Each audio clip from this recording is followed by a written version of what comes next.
I will explain tax implementation on Keynesian theory.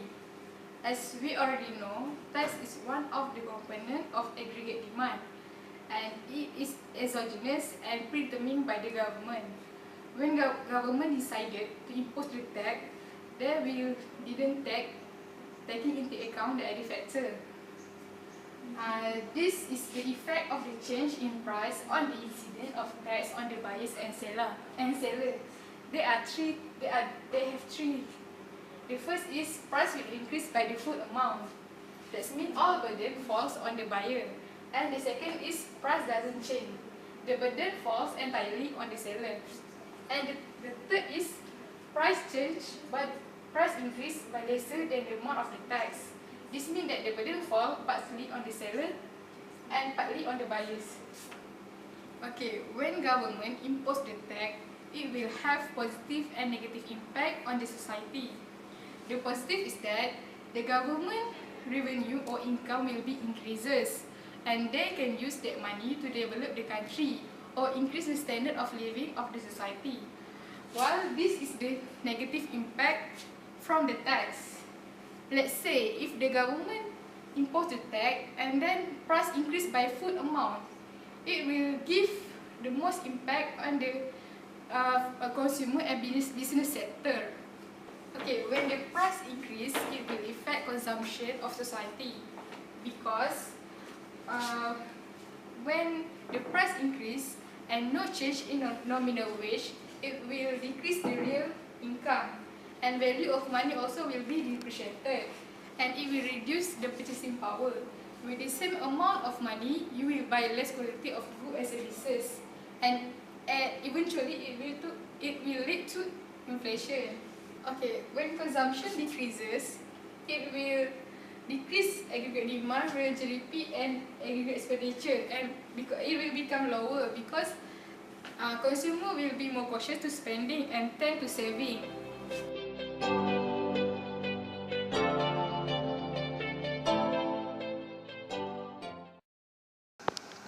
So now we will look on the effect of GST on the AD components. So the first component that we will look at is the consumption spending. So as we know, with the implementation of GST, it will lower our disposable income because the tax increases. So here we can see that the disposable income A minus BT 0 is now A minus BT 1. So it makes the consumption decreases from CO to C1. So then we can see that the aggregate expenditure curve shift downwards from CO plus I plus G to C1 plus I plus G. So the effect of the downward shift on aggregate expenditure, we can see that the output decreases from YO to Y1. This graph explains why in the article it said that the growth in private and public consumer spending, of which 5.2% and 4% in 2015 is lower compared to the growth of 7% and 4.4% respectively in 2014. Okay, so now we will look on the effects of GST on the AD components. So the first component that we will look at is the consumption spending. So as we know, with the implementation of GST, GST is a kind of tax, and tax reduces our disposable income. So here we can look at the consumption function, A minus BT1, BT0, is now reduces to A minus BT1 with the increase in tax. So the consumption decreases from CO to C1. So we can see that the aggregate expenditure curve shift downwards from CO plus I plus G to C1 plus I plus G. So when the aggregate expenditure decreases, we can see that the output decreases from YO to Y1. So based on the Keynesian theory of aggregate expenditure, This proves that in the article it said that the growth in private and public consumer spending, of which 5.2% and 4% in 2015 is lower compared to the growth of 7% and 4.4% respectively in 2014.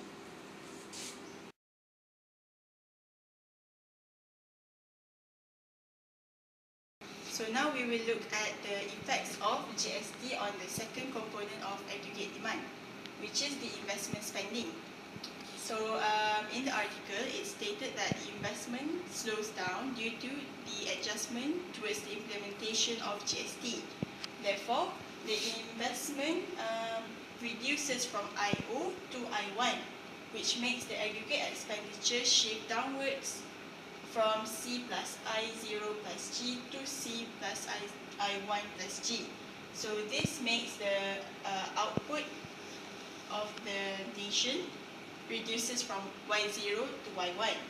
So this explains why in the graph it stated that the growth of investment spending slows down to 8.9% in 2015 compared to the growth of 11% in 2014.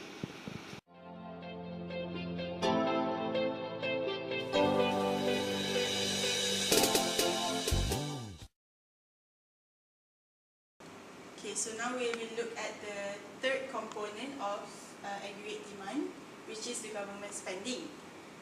So to reduce the slow growth rate of consumption and investment spending due to the increase of tax, which is the GST, the government has taken the initiative to increase their spending by giving out BRIN, Bantuan Rakyat Satu Malaysia, and also implementing projects under various economic activities.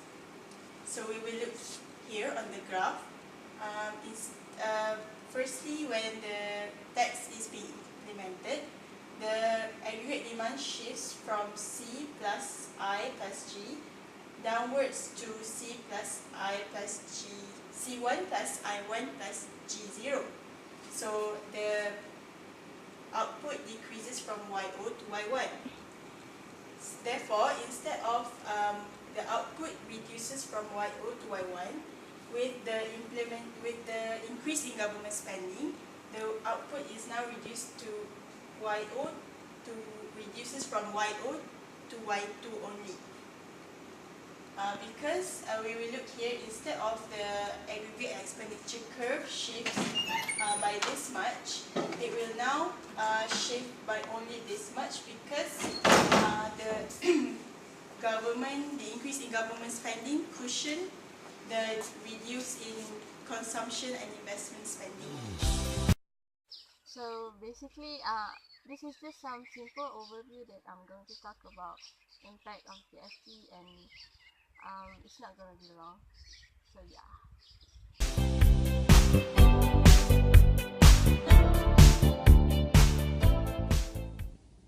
Keynesian believes that when the oil price refer to this article, when the oil price ringgit, any fluctuations component of spending such as consumption, investment, and government spending cause output to fluctuate. For example, refer to this article, government spending increase, all other components of spending remain constant, so the output will increase.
in Islamic analysis, we're going to look into the implementation of tax from Islamic perspective.